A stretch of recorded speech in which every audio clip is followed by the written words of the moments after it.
आणि माझ्यासोबत तुम्ही रिपीट करा। Yes sir. शपथ घ्यायची सर। आज हम एकजुट होकर नशा मुक्त भारत अभियान के तहत एक प्रतिज्ञा लेते हैं कि ना केवल हमारे समुदाय परिवार दोस्त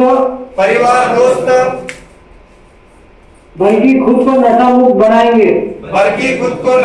बनाएंगे। बोला माझ्या मित्रांनो। क्योंकि परिवर्तन भीतर से शुरू होता है। इसलिए आओ मिलकर अपने भारत को नशा मुक्त बनाने का संकल्प ले।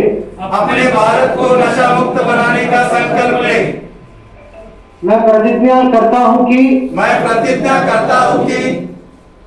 मैं अपने देश को नशा मुक्त बनाने के लिए हर संभव प्रयास करूंगा। जय हिंद, वंदे मातरम। सर्वांना खूप खूप शुभेच्छा। डॉक्टर भावले, तारा फाउंडेशन, समीर वानखेडे विचार मंच, सर्वांना खूप खूप शुभेच्छा। आपला एक हे ध्येय आहे, आपल्याला आपला संभाजीनगर आणि विशेषतः आपला महाराष्ट्र आपल्याला नशामुक्त करायचा आहे आणि सर्वांना खूप खूप शुभेच्छा। धन्यवाद सर। डेफिनेटली सर, तुमचं सहकार्य असंच असू द्या। तुम्ही दिलेल्या सगळ्या सहकार्यासाठी मी फाउंडेशन तर्फे माझ्या परिवारातर्फे धन्यवाद म्हणतो सर। Thank you very much. मी तुमच्यासाठी बाकीचे तुमचे जे विचार आहेत, तुमची जी प्रयत्न वगैरे चालू आहेत, तुमच्यासोबत मी 100% जुळलेला आहे आजपासून। Thank you sir. Thank you very much sir. Thank you. Demand आणि सप्लाय साइड कंट्रोल करण्यासाठी पोलिसांची जबाबदारी आहे। रेट टाकून माहिती गोळा करून त्यामध्ये रेट करू शकते, पण डिमांड असा प्रश्न आहे तिथे आपल्या कुटुंबापासून, आपल्या सोसायटीपासून, शाळापासून, आपले ज्येष्ठ नागरिकपासून हे सगळं मुद्दा सुरू होते। सगळ्यात प्राथमिक आपला आहे की कुटुंबची जबाबदारी कुटुंबाचे जे वरिष्ठ आहेत त्यांनी घेतले पाहिजे। आई वडिलांनी आपले मुलींना चांगली शिक्षा दिली पाहिजे, व्हॅल्यू सिस्टम चांगला केलं पाहिजे। त्यांना माहीत असलं पाहिजे की आपल्या मुलं किंवा मुली व्यसनच्या परिणाम केला तो काय अडचण येऊ शकते। माझं असं मत आहे की कोणी एक व्यसनाला अधीन होतो तो त्याची भरपूर पिढी त्यामध्ये त्यांचं नुकसान होते। चांगली शिक्षा आपण मुलांनी दिली पाहिजे की कशा करायचे, काय नाही करायचे। आणि समजा कोणी व्यसनच्या अधीन झाला तर आपण त्याला क्रिमिनल्स नाही डिक्लेअर केलं पाहिजे, उलट त्यांचं रिहॅबिलिटेशन केलं पाहिजे, त्यांचं ऐकलं पाहिजे की काय कारण होता ज्यामुळे ते हा रस्ता त्यांनी वापरला।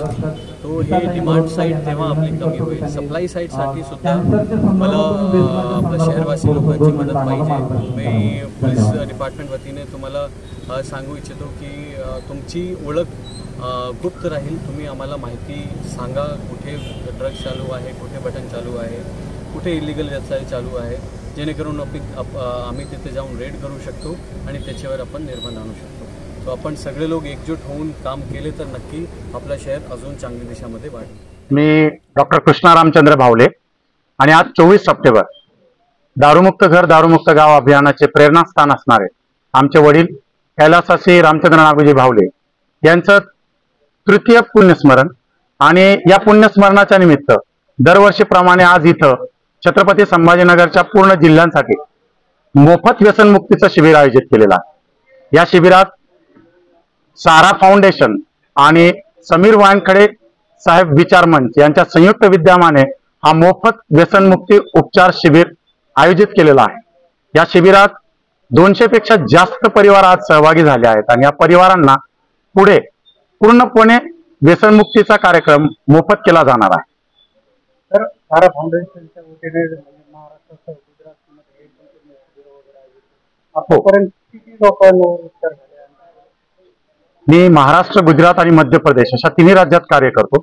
सातपुडा पर्वतात नशामुक्त भारत अभियानांतर्गत मी आदिवासी परिवारांसाठी पण 44,000 आदिवासी परिवारांसाठी काम करतो आणि आतापर्यंत 1 लाख पेक्षा जास्त परिवारांसोबत आमचं फाउंडेशन व्यसनमुक्तीचं कार्य करत आहे। त्यात विशेष म्हणजे आदिवासी महिला, ज्या 2300 आदिवासी महिला ज्या व्यसनमुक्त आहेत, आणि रोहिणी सारखं आदिवासी गाव जे 80% आज व्यसनमुक्त आहे, धौली सारखं मध्य प्रदेश मधलं गाव जे आज 90% पेक्षा जास्त व्यसनमुक्तीच्या मार्गावर आहे आणि ते कार्य अजूनही कार्यरत आहे. व्यसनमुक्ती कार्यक्रम सुरू असताना याला शासनाची काही अनुदान वगैरे? अजूनही शासनाचा कोणतंही अनुदान विशेषतः या अभियानाला मिळालेलं नाही. हे पहिलं शिबिर, याच्यानंतर पण राज्यभरात ते पहिलंच नाही, मागच्या 12 वर्षांना आम्ही हे कार्यक्रम राबवतो. याच्यामध्ये जे काही आर्थिक मदत लागते, जसं भाऊसाहेब पठाडे सर आहे, ह्युमन राईट्सचे आमचे रशीद सर आहेत, आणि समीर साहेब विचार मंचाचे बागुल सर आहेत, असे अनेक सहकारी आहेत की जे याला आर्थिक सहकार्य उभं करून हे कार्यक्रम चालतात.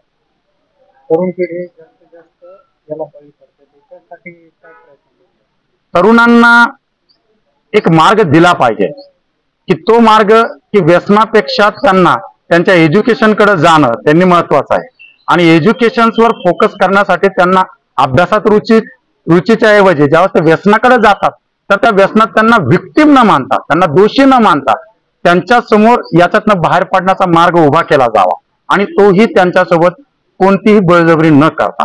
हाच आमचाही उद्देश आहे या अभियानाचा. आज शिबिरामध्ये फक्त उपचार होणार का ते औषधी पण? आज शिबिरामध्ये काउन्सिलिंग होणार, उपचार होणार, औषधं पण दिली जाणार, आणि पुढे 1 महिना या परिवारांसाठी सारी व्यवस्था व्यसनमुक्तीसाठी केली जाणार. या निमित्ताने काय आवाहन?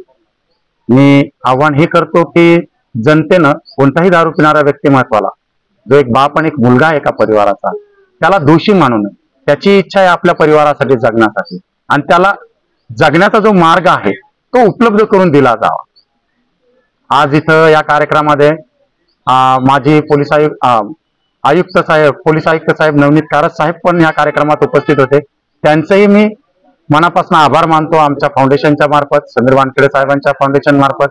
आणि या कार्यक्रमात आता समीर वानखेडे साहेब पण येणार होते, पण काही कारणामुळं साहेब या कार्यक्रमात उपस्थित राहू शकले नाही. पण साहेबांचं एक लाईव्ह सेशन्स, एक मार्गदर्शनपर लाईव्ह सेशन्स आता होणार आहे. मी साहेबांचे पण, समीर वानखेडे साहेबांचे पण मनापासून धन्यवाद म्हणतो, आभार मानतो.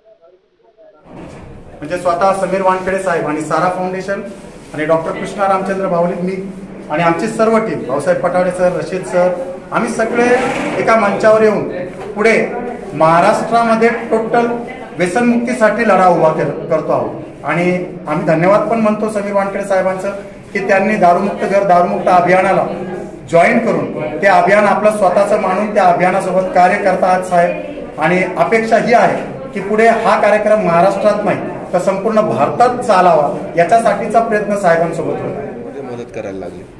नमस्कार, मी भाऊ पठाडे, मी व्यसनमुक्त महाराष्ट्र समन्वय मंचचा महाराष्ट्र संपर्क प्रमुख आणि मराठवाडा विभागाचा समन्वयक आहे. आतापर्यंत हे काम करत असताना बऱ्याच महिला आम्हाला काही औषधं आहेत का व्यसन सोडण्यासाठी असे विचारणा करायच्या, परंतु आम्ही त्यांना सांगायचो की जगामध्ये अजून कुठले औषध असं निघालेलं नाहीये. परंतु 2019 मध्ये मला अभिमानानं सांगावंसं वाटतं की मी dummy patient doctor Krishna Ramchandra Bhavale साहेबांकडे पाठवले. 6 महिने मी त्यांची स्वतः परीक्षा घेत होतो की या औषधाचा काही साईड इफेक्ट वगैरे तर नाही ना, नाहीतर दारू बंद व्हायची आणि तिकडे किडनी फेल व्हायची किंवा हृदय बंद पडायचं. 6 महिने टेस्टिंग केल्यानंतर, प्रत्यक्ष पेशंट पाठवल्यानंतर माझ्यासारखा बँकेतला रिटायर्ड माणूस डॉक्टर कृष्णा रामचंद्र भावले सरांच्या सोबत जोडला गेलेला आहे. तुम्ही जसं विचारलं की याच्यात काय अडचणी येतात, याच्यात भरपूर अशा अडचणी येतात, कारण सरकारचं अजिबात त्याला सहकार्य नाहीये. नशाबंदी मंडळ आपल्या महाराष्ट्रामध्ये स्थापन झालेलं आहे, परंतु नशाबंदी मंडळाला अनुदान सरकारकडून दिल्या जात नाही, योग्य वेळी दिल्या जात नाही, अशाही त्यांच्या आमच्याकडे तक्रारी आहेत. आणि म्हणून या ठिकाणी प्रबोधात्मक काम करण्यासाठी जर समजा सरकारने काही संस्था जर उभारल्या तर हे नक्कीच चांगलं काम होईल. मला या ठिकाणी तुमच्या माध्यमातून सांगायला वाईट वाटतं की सरकारने आता पुढे किराणा दुकानामध्ये बियर ठेवण्याचा कार्यक्रम राबवण्याचं ठरलेलं आहे. त्यासाठी सुद्धा आम्ही सर्वजण मंडळी विरोध करतो आहेत. आणि म्हणून या तुमच्या माध्यमातून मी सरकारला सांगू इच्छितो की सरकार मायबापा, आपण जरी तुम्हाला उत्पन्न या दारूच्या याच्यामधून किंवा या तंबाखूजन्य पदार्थातून जास्त मिळत असलं तरी आपला खर्च हा इतर कारणासाठी जास्त होतो. म्हणजे ऍक्सिडेंट जर झाला असेल तर जो आरोग्यावर जो खर्च करावा लागतो तो जास्त करावा लागतो. म्हणून मायबाप सरकारला तुमच्या माध्यमातून मी अशी विनंती करतो की लोक कल्याणकारी राज्य जर चालवायचं जर असेल तर पूर्णपणे महाराष्ट्रामध्ये महसुलाचा विचार न करता दारूबंदी करण्यात यावी अशी मी आपल्या तुमच्या फाउंडेशनच्या माध्यमातून तरुण पिढीला तुम्ही काय आवाहन करता? मी तरुण पिढीला असं आवाहन करणार आहे की तरुण पिढी ही उगमस्थान असते ह्या व्यसनांचं. आणि त्यांनी जर सुरुवातीलाच जर दारूचं व्यसन किंवा कुठलंही व्यसन जर केलं जर नाही तर भावी आयुष्यामध्ये तुमची मुलं निर्व्यसनी होतील. कारण आजकाल आता ग्रामीण भागामध्ये बरेच तरुण हे बिनलग्नाचे फिरतायत. ते का फिरतात त्यातलं प्रमुख कारण असं आहे की बऱ्याच मुली ज्या आहेत आता खूप शिकलेल्या आहेत आणि जो दारुडा नवरा असेल किंवा त्याच्या घरामध्ये पिणारे व्यक्ती जर असेल तर त्याच्यासोबत लग्न करायचं नाही असं महिलांनी ठरवलेले, तरुणींनी ठरवलेले. म्हणून मी तरुण पोरांना विनंती करेल की कृपा करून पहिलाच दारूचा घोट घेऊ नका, पहिलाच घोट घेऊ नका. आणि व्यसन मुक्तीसाठी तुम्ही जे कार्यक्रम राबवतात काय अडचणीत समोर जावं लागत? अडचणी तो भरपूर येतात, पण आता भाऊली साहेबांसोबत आता कामाला सुरुवात केली आहे आम्ही. साहेबांचं कार्य तर तुम्ही आतापर्यंत बघत असाल न्यूज चॅनलवर ऐकलं. तर साहेबांच्या मार्गदर्शनाखाली आम्ही व्यसनमुक्तीचा कार्यक्रम चालू केला. कारण व्यसनमुक्ती संदर्भामध्ये जे काम करतंय मोठे डॉन माफिया लोक असतात, तुम्हाला धमक्या पण येत असतात, असं काही घडलेलं आहे? येतात आता काही आता जे छोटे मोठे विकणारे वगैरे आमच्या इकडे तुम्ही पॉम्पलेट वाचू नका, इकडे प्रचार करू नका असं बोलताय. तर आम्ही त्या दुकानदाराला तर काही बोलू शकत नाही, पण जे पित आहेत त्यांना तिकडे न जाण्यासाठी आम्ही प्रवृत्त बोलतो. जे आरे गेलेले आहेत ते साहेबांच्या माध्यमातून, डॉक्टर साहेबांच्या सारा फाउंडेशनच्या माध्यमातून आम्ही ते व्यसनमुक्त करण्याचं काम चालू केलं. वानखेडे प्रतिष्ठानचं कुठं कार्य चालू आहे तुमचं? वानखेडे साहेबांचं पूर्ण देशामध्ये पंचातर्फे काम चालू झालेलं आहे व्यसनमुक्तीचं.